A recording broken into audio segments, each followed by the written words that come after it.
Bismillahirrahmanirrahim. Alhamdulillah, puji syukur kita haturkan kehadirat Allah Subhanahu wa taala. Kembali di pagi hari ini kita melanjutkan pembacaan buku tafsir salat dan kita masuk pada doa rukuk yang ketiga. Doa rukuk yang ketiga adalah bacaan Subuhun Quddusun Rabbul Malaikati Warruh. Subuhun Quddusun Rabbul Malaikati Warruh. Sumber doa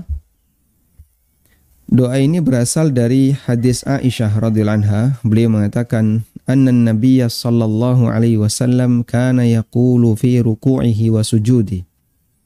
Nabi sallallahu alaihi wasallam beliau membaca doa ketika rukuk dan sujudnya, Subuhun Quddusun Rabbul Malaikati Warruh. Subuhun artinya Maha Suci. Kudus, Maha Kudus, Maha Suci. Rabbul Malaikah, Rabbnya para malaikat. Warruhi, dan sang ruh. Yang disebut dengan ruh di sini adalah Jibril alaihi salatu wassalam. Dalam tafsir doa Subuhun Quddus, Al-Qadhi Iyad menjelaskan subuh bisa juga dibaca sabuh, sehingga sinnya bisa di fathah, bisa juga di dhammah, bisa dibaca subuhun, bisa dibaca sabuhun. Artinya Maha Suci dari kekurangan dan sekutu. Allah tersucikan dari aib, kekurangan, dan Allah tersucikan dari syarik, keberadaan sekutu. La syarikalah, tidak ada sekutu baginya. Dan semua hal yang bertentangan dengan ilahiyah Allah. Ilahiyah Allah adalah sifat yang menunjukkan bahwa dialah satu-satunya Tuhan yang berhak disembah. Sehingga kita mensucikan Allah Subhanahu wa taala ketika kita membaca subuhun atau subhanallah. Kita mensucikan Allah dari segala bentuk kekurangan yang itu disifati oleh manusia atau sekutu yang dinyatakan oleh manusia. Ada sebagian orang yang mengatakan Allah punya anak, Maha Suci Allah dari hal ini. Ada yang mengatakan bahwasanya ini adalah sekutu bagi Allah, Maha Suci Allah dari hal ini. Ada juga yang menyebut bahwasanya si A ini mampu mengendalikan awan, mampu mengendalikan hujan sebagaimana Allah, Maha Suci Allah dari hal ini. Sekarang Quddus bisa juga dibaca Qaddus, sehingga huruf qafnya di fathah. Sabuhun Quddusun Rabbul Malaikati Warruh. Artinya Maha Suci dari yang tidak layak diberikan kepadanya, karena bertentangan dengan keagungan dan kesempurnaan nama dan sifatnya.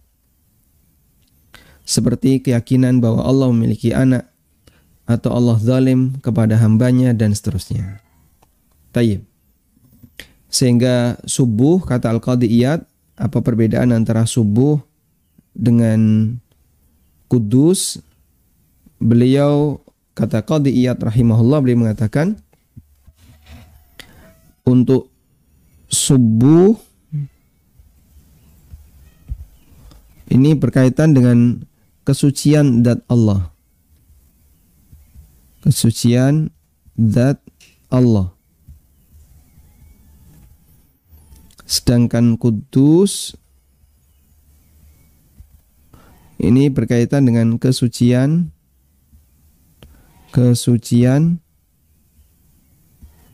sifat, nama dan sifat Allah. Berkaitan dengan kesucian nama dan sifat Allah. Sifat itu keterangan apapun tentang Allah. Misalnya menyebut Allah punya anak, Allah zalim, itu bertentangan dengan nama Allah adil.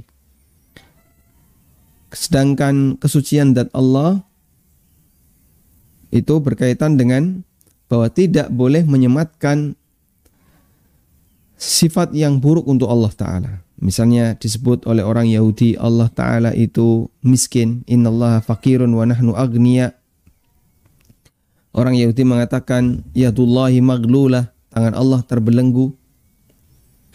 Dan bahkan ya, di beberapa dongeng yang disampaikan oleh orang Nasrani, Allah itu kalah perang dengan sebagian nabinya. Kalah ketika berduel dengan Nabi Musa alaihissalatu wassalam. Waliyadzubillah. Subuhun kudus, maha suci Allah dari kondisi-kondisi semacam ini. Selanjutnya, kalimat Rabbul Malaikah, Rabbnya para malaikat. Al-Qurtubi menjelaskan, Rabbul Malaikati ay malikuhum wa khalikuhum wa rabbuhum ay muslihu ahwalihim. Kata Al-Qurtubi, Rabbul Malaikah artinya adalah malikuhum, rajanya malaikat. Wa khaliquhum, penciptanya malaikat. Karena Rabbun artinya adalah muslihu ahwalihi, orang yang atau zat yang memperbaiki keadaan mereka. Wa rabbuhum, karena Allah adalah pengatur mereka, artinya memperbaiki keadaan mereka. Sehingga Allah Subhanahu wa taala adalah pencipta malaikat, pemilik malaikat, yang merajai malaikat, dan yang memperbaiki kondisi malaikat. Sehingga jika orang sadar malaikat yang merupakan makhluk yang sangat besar-besar, ya, yang dikatakan bahwasanya ketika sayapnya Jibril dibentangkan satu, saddal ufuk, itu bisa menutupi langit, maka Rabbnya tentu jauh lebih besar. Allahu Akbar, karena dia adalah zat yang maha besar. Kemudian ar-ruh, sang ruh, beliau adalah Jibril alaihissalam. Allah sebut Jibril dengan ruh dalam firman-Nya. Wa innahu latanzilu rabbil alamin, nazala bihir ruhul amin. Jibril disebut sebagai ar-ruhul amin, ruh yang bisa memegang amanah. Jibril alaihissalatu wassalam.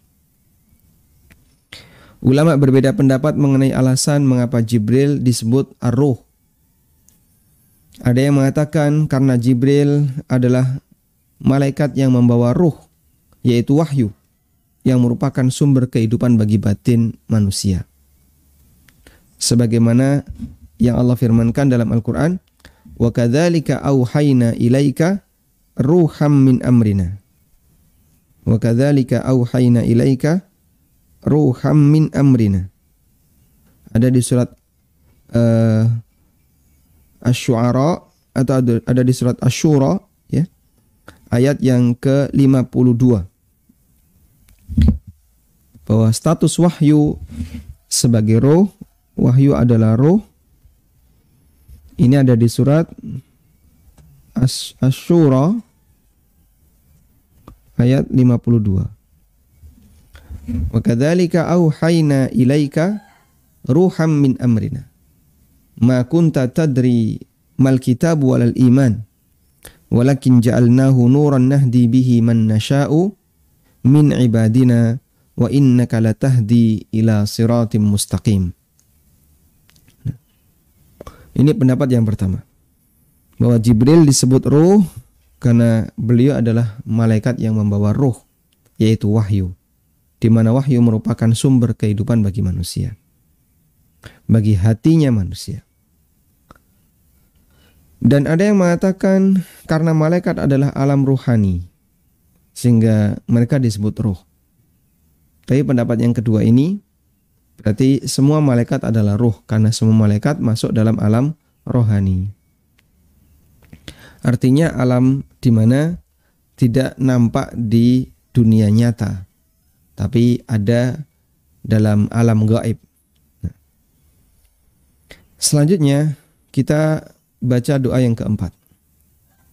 Doa yang keempat, Subhanadzil jabarut wal malakut wal kibriya wal azamah.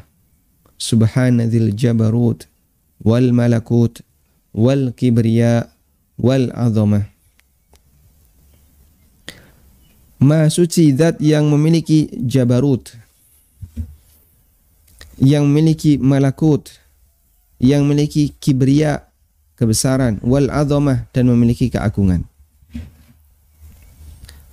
Bacaan ini berdasarkan hadis dari Auf bin Malik al-Ashja'i radhiyallahu anhu. Beliau menceritakan, qumtu ma'a Rasulillah sallallahu alaihi wasallam lailatan thumma raka'a bi qadri qiyamihi yaqulu fi ruku'ihi subhana dzil jabarut wal malakut wal kibriya wal azamah.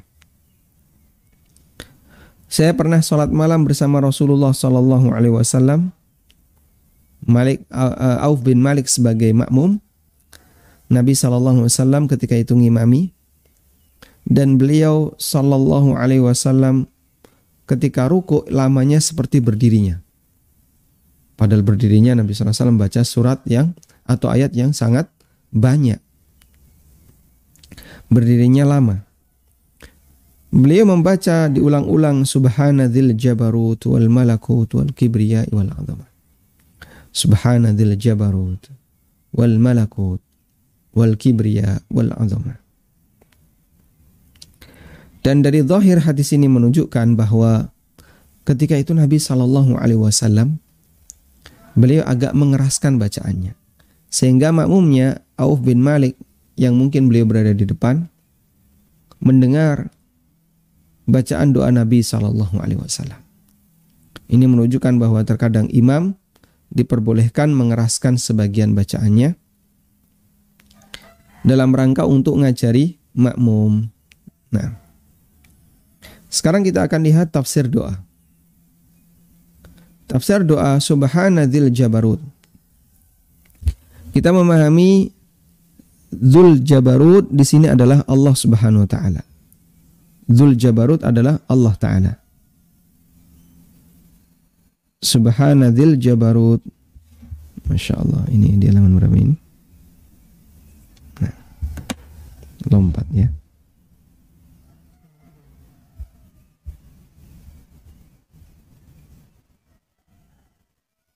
Seratus. Nah,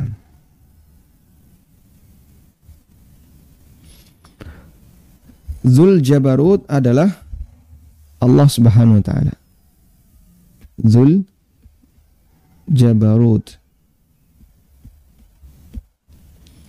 Nah, ketika dikasih lafadz subhana, maka wawu ini berubah jadi iya, ya, sehingga dibaca dzil jabarut. Jadi majrur. Ya. Dzul jabarut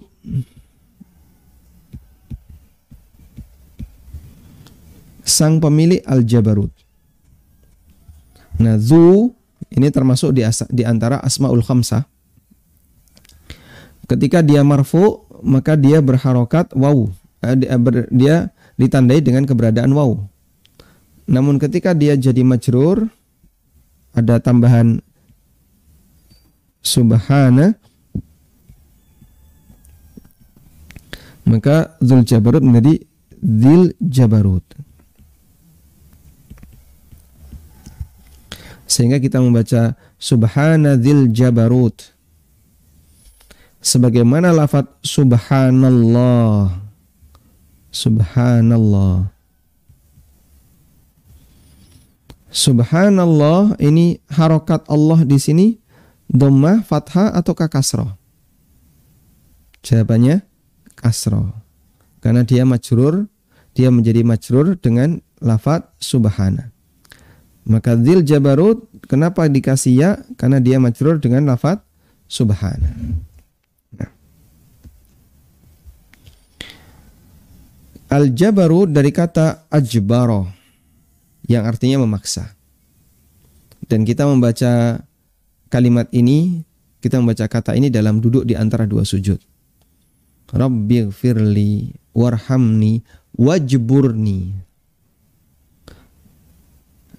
Di situ kita mohon kepada Allah Subhanahu wa taala al-jabru. Bisa juga diambil dari kata jabaro yang artinya menutupi. Sehingga bisa dari kata ajbaro, bisa dari kata jabaro. Makanya kita mendengar ada istilah sekte Jabariyah. Sekte Jabariyah itu karena dia meyakini bahwa siapapun hamba itu dipaksa gerakannya. Dia nggak punya pilihan. Manusia itu musayyar 100%. Sehingga dia bergerak apapun, bergerak kanan, bergerak kiri, ibarat wayang yang dikendalikan oleh dalang. Sehingga dia nggak bisa punya kehendak apapun. Karena sekte Jabariyah mengingkari kehendak para hamba. Sehingga dia melakukan apapun, ini karena Allah, ini karena Allah. Semuanya ini karena saya dikehendaki oleh Allah. Sampai dia berbuat maksiat pun alasannya seperti itu. Ujung-ujungnya dia menolak hikmah Allah. Sehingga ketika berbuat maksiat, kita tidak boleh dihukum. Loh kenapa? Engkau berbuat maksiat kok nggak boleh dihukum? Karena saya dipaksa oleh Allah untuk berbuat maksiat. Sehingga orang minum khamr, orang berzina, orang melakukan kegiatan maksiat apapun, dia keyakinan saya dipaksa oleh Allah. Saya nggak bisa menolak, saya nggak bisa menghindar. Sehingga saya tidak berhak untuk dihukum. Makanya rata-rata Jabariyah itu orang fasik, pelaku dosa besar, rata-rata. Karena dia gunakan takdir sebagai alasan untuk melakukan perbuatan maksiat. Bisa juga dari kata jabaroh. Jadi Jabariyah dari kata ajbaroh, ini artinya memaksa. Bisa juga dari kata jabaroh yang artinya menutupi. Dan kita berdoa kepada Allah Subhanahu wa taala ketika duduk di antara dua sujud, wajburni. Wajburni. Ya Allah, tutupilah aku. Maksudnya adalah tutupi kekuranganku. Para ulama menjelaskan, maka Dzul Jabarut ini memiliki dua makna. Yang pertama adalah bahwa Allah adalah zat yang maha kuasa, yang kekuasaannya mutlak sehingga tidak ada yang bisa menolak kehendaknya. Li'annahu Dzul Jabarut. Karena dia bisa memaksa siapapun sesuai dengan apa yang dia kehendaki. Bisa juga maknanya adalah dialah zat yang menutupi kekurangan para makhluknya. Karena dia yang mencukupi kebutuhan semua makhluknya. Ya. Sehingga Allah Subhanahu wa taala menutupi kekurangan A, kekurangan B, kekurangan C. Baik dalam urusan dunia maupun dalam urusan akhirat. Dan kita memohon kepada Allah agar kita ditutupi oleh Allah kekurangan kita dalam lafaz doa, wajburni warfa'ni, tutupilah kekuranganku dan angkat derajatku, dan seterusnya, yang itu kita baca ketika kapan? Ketika duduk di antara dua sujud. Berikutnya al-malakut. Ibnu Athir menjelaskan, ini bukan Ibnu Katsir ya, Ibnul Athir. Beliau punya buku yang isinya adalah menjelaskan kalimat-kalimat aneh atau kalimat asing dalam hadis. Ibnul Athir menjelaskan al-malakut berasal dari kata al-mulku yang artinya kerajaan. Namun dengan ungkapan hiperbol sehingga menunjukkan makna yang sangat luas. Wal kibriya wal azamah. Al-kibriya artinya dan al-azamah. Al-kibriya adalah sifat yang mirip dengan al-azamah. Dua sifat ini sangat mirip, yang hanya boleh diberikan kepada Allah dan tidak diberikan kepada siapapun. Kata Syekhul Islam, fal-azamatu wal-kibriya min khasa'isir rububiyah. Wal-kibriya'u, sekarang bedanya apa antara al-kibriya dengan azamah? Al-kibriya'u a'la minal azamah. Al-kibriya lebih tinggi dibandingkan azamah. Walihada ja'alaha bimanzilatir rida. Karena itu Allah Ta'ala menjadikan al-kibriya sebagaimana ar-rida, sebagaimana pakaian atasan. Rida, Bapak Ibu bisa bayangkan orang yang memakai pakaian ihram. Lelaki yang memakai pakaian ihram itu ada bawahan. Nah, bawahan itu disebut izar. Bawahan disebut apa? Izar, sarung. Kemudian dia pakai penutup atasan untuk menutup pundak dan pundak ke bawah. Yang itu disebut rida. Orang menyebutnya sebagai selendang, ya. Tapi kurang lebih ya seperti tadi. Kalau selendang dalam bahasa kita kan mungkin agak beda.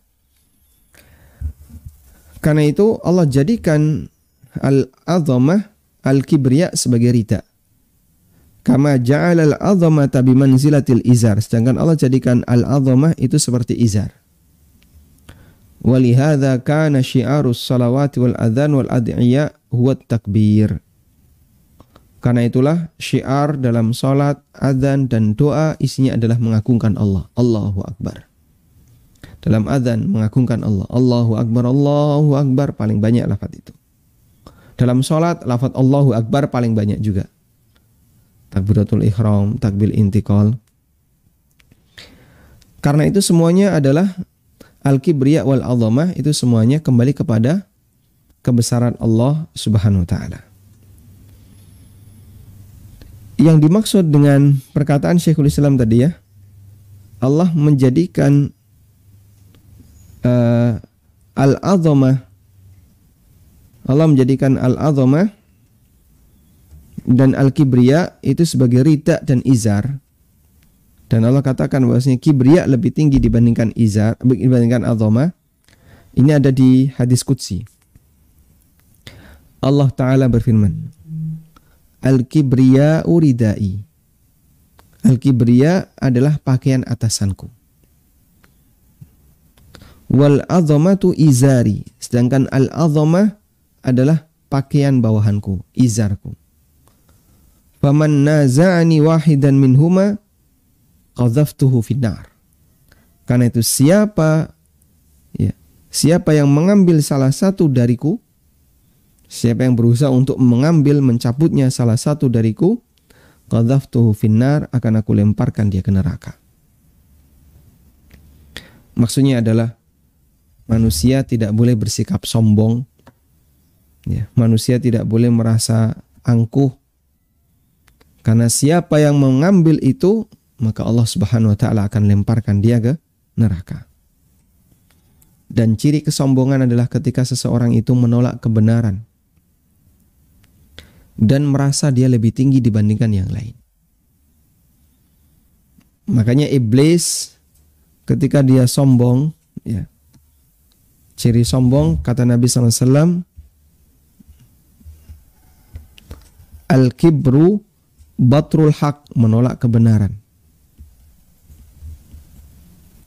Sombong itu menolak kebenaran.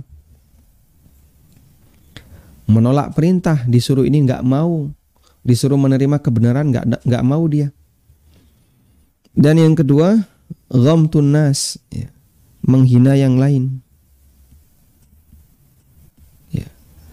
Misalnya menyebut yang lain goblok, atau menyebut yang lain apalagi, ya, bodoh dan seterusnya.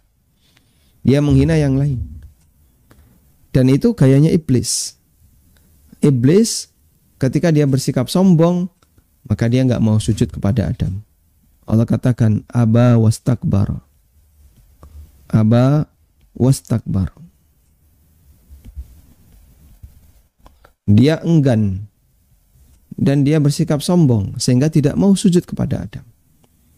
Karakter orang sombong seperti itu. Dia nggak mau beribadah, nggak mau sholat, nggak mau puasa, nggak mau menerima kebenaran. Dikasih tahu dia nggak mau. Aba wastakbar. Dan iblis juga menghina Adam, sehingga dia mengatakan di hadapan Allah Ta'ala, ana khairum minhu, ana khairum minhu, khalaqtani min narin wa khalaqtahu min tin.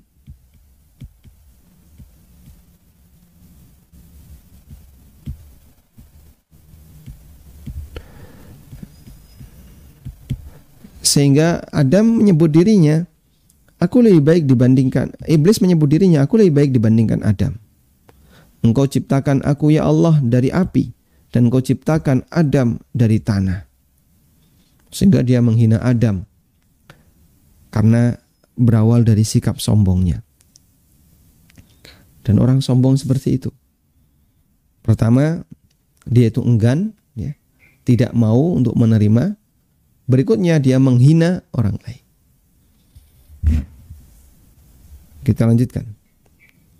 Sehingga Allah Subhanahu wa taala benci dengan yang seperti ini karena Allah Subhanahu wa taala menegaskan bahwa siapa yang mengambil kesombongan dan keagunganku, maka dia akan dilemparkan ke neraka. Dan tentu saja kita memahami bahwasanya hadis ini hadis qudsi yang kita tidak tahu hakikatnya seperti apa, tapi kita terjemahkan sesuai dengan makna tekstual. Sehingga kita terjemahkan rida sebagai rida, yaitu pakaian atasan. Izar sebagai izar, yaitu pakaian bawahan. Detailnya seperti apa, hakikat aslinya seperti apa, wallahu alam. Kita kembalikan kepada ilmu Allah Subhanahu wa taala. Kemudian berikutnya doa yang kelima. Allahumma laka raka'tu wa bika amantu wa laka aslamtu khasha'a laka sam'i wa basari wa mukhi wa idhami wa asabi. Ya Allah, hanya kepadamu aku rukuk. Wa bika amantu, dan hanya kepadamu aku beriman. Wa laka aslamtu, dan hanya kepadamu aku pasrah. Sehingga ada 3 di mana kita menyatakan pengagungan kepada Allah dengan rukuk yang kita lakukan. Allahumma laka raka'tu wa bika amantu wa laka aslamtu. Allahumma laka raka'tu wa bika amantu wa laka aslamtu. Allahumma laka raka'tu wa bika amantu wa laka aslamtu. Insyaallah kalau sering dibaca hafal ya. Nah. Khasha'a laka sam'i wa basari wa mukhi wa idhami wa asabi. Nah, coba kita lihat sekarang. Terjemahannya, Allahumma laka raka'tu, ya Allah hanya kepadamu aku rukuk. Wa bika amantu, hanya kepadamu aku beriman. Wa laka aslamtu, dan hanya kepadamu aku masuk Islam, aku pasrah. Khasya'a laka, khusyuk kepadamu, khusyuk di hadapanmu, sam'i pendengaranku, wa basari penglihatanku, wa mukhi sumsumku, wa adhami tulang-tulangku, wa asabi dan pergelanganku, ruas-ruas tulang, asab. Nah. Atau di sini di urat-urat saraf ya, diterjemahkan dengan urat-urat saraf. Nah, sumber doa. Bacaan doa ini berdasarkan hadis. Bacaan ini berdasarkan hadis dari Ali bin Abi Thalib radhiyallahu anhu. Beliau menceritakan cara salat Nabi sallallahu alaihi wasallam.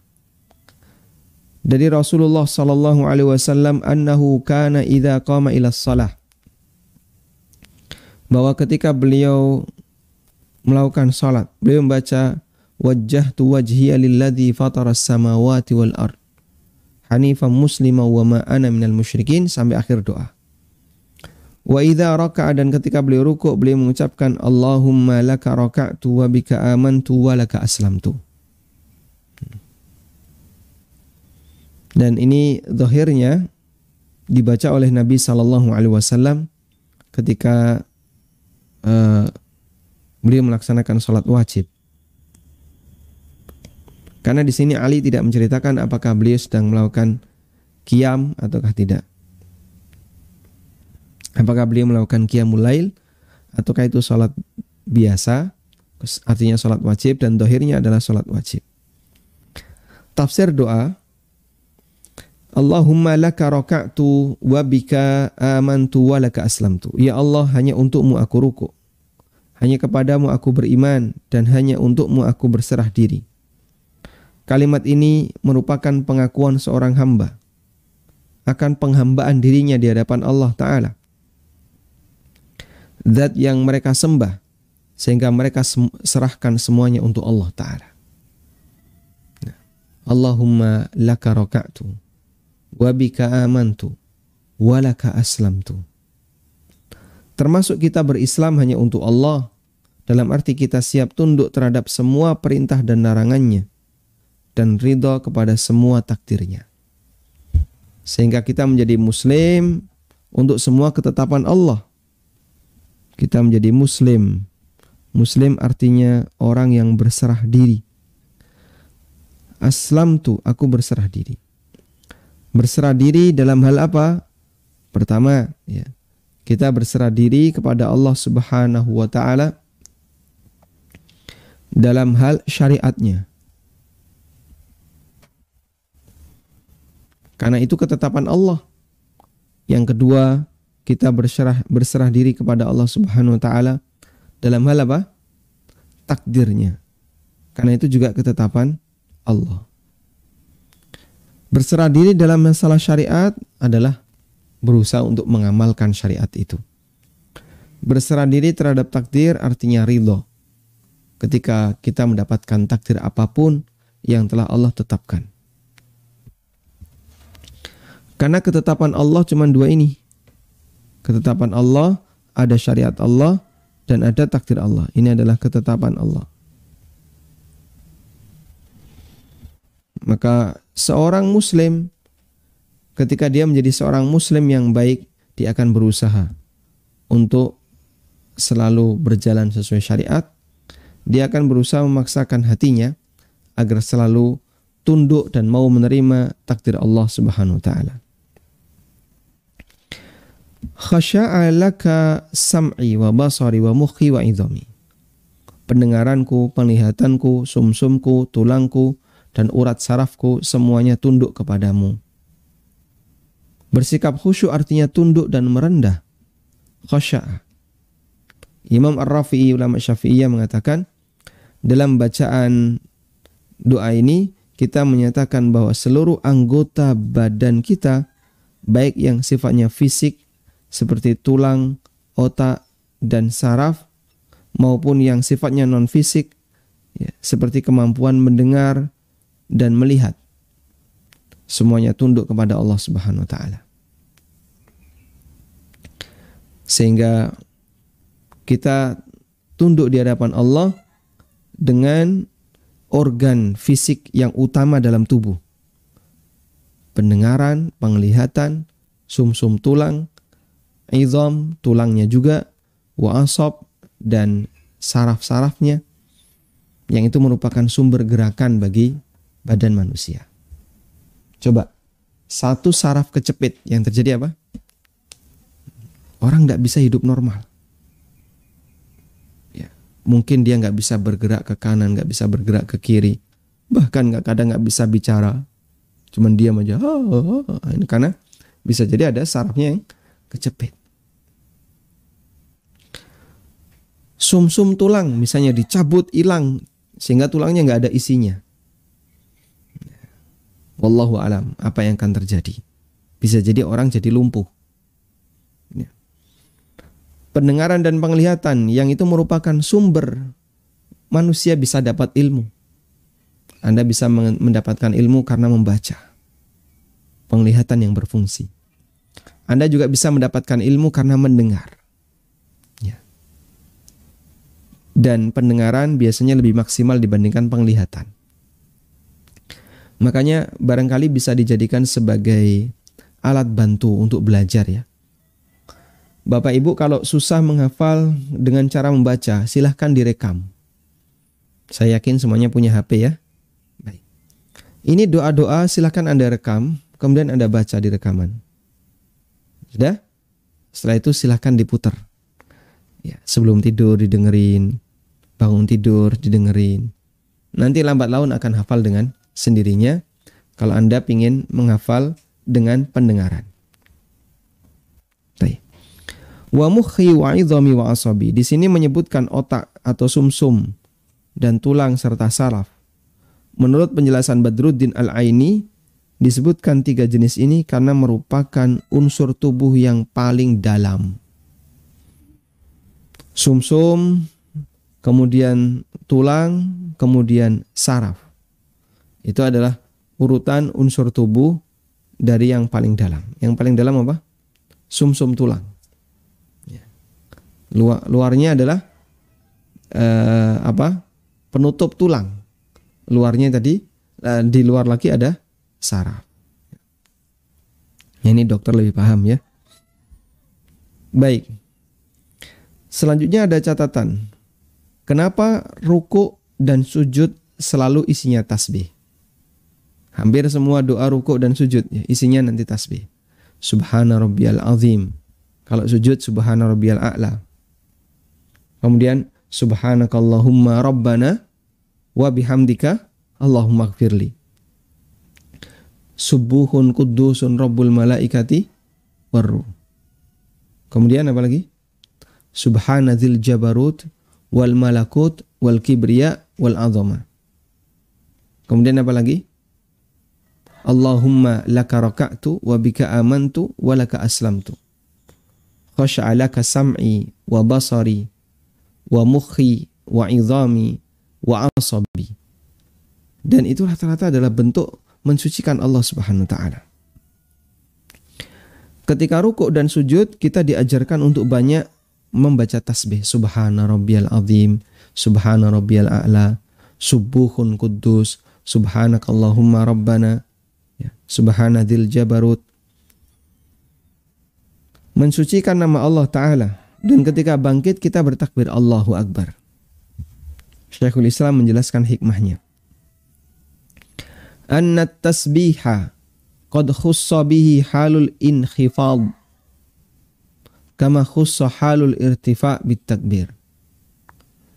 Fadzakkara al-'abda fi halil inkhifadihi wa dhullihi ma yattasifu bihi ar-rabb muqabila dzalika. Bahwa tasbih secara khusus banyak dibaca ketika turun, ketika posisi turun. Sementara ketika naik lebih banyak bertakbir. Maka orang yang sedang sholat saat turun di posisi lebih rendah, ruku, kemudian sujud, itu kenapa banyak membaca takbir? Fadzakkara al-'abda fi hali inkhifadhihi. Maka Allah ingatkan sang hamba ketika sedang turun dan di posisi rendah untuk Allah dengan sifat yang berkebalikan dengan keadaan hamba. Fa yaqulu fis sujudi subhana rabbiyal a'la wa fir ruku'i subhana rabbiyal azim. Sehingga ketika sujud dia membaca subhana rabbiyal a'la dan ketika rukuk dia membaca subhana rabbiyal azim. Agar lebih maksimal dalam menghambakan diri kepada Allah Subhanahu wa taala. Sehingga sang hamba banyak mensucikan Allah ketika menunduk dan di posisi merendah. Ya, misalnya pada posisi sujud. Anggota badan yang paling mulia pada diri kita apa? Muka, wajah ini. Tapi kita taruh sejajar dengan kaki. Lalu di saat itu kita mengagungkan Allah. Subhana rabbiyal a'la. Rukuk juga demikian. Ya. Sehingga kepala kita nanti ketika rukuk sejajar dengan punggung, sejajar dengan panggul manusia. Padahal dia berada di atas aslinya. Tapi dia menunduk. Maka dia mensucikan Allah Subhanahu wa taala dan mengagungkannya. Subhana rabbiyal azim, subuhun kuddus dan seterusnya. Itu hikmah kenapa ketika rukuk dan sujud kita banyak diajarkan untuk mensucikan nama Allah Subhanahu wa taala. Wallahu taala alam. Demikian yang bisa kita sampaikan sebagai muqaddimah. Wassallallahu ala nabiyyina Muhammadin wa ala alihi wa sahbihi wa sallam wa akhiru da'wana anil hamdulillahi rabbil alamin.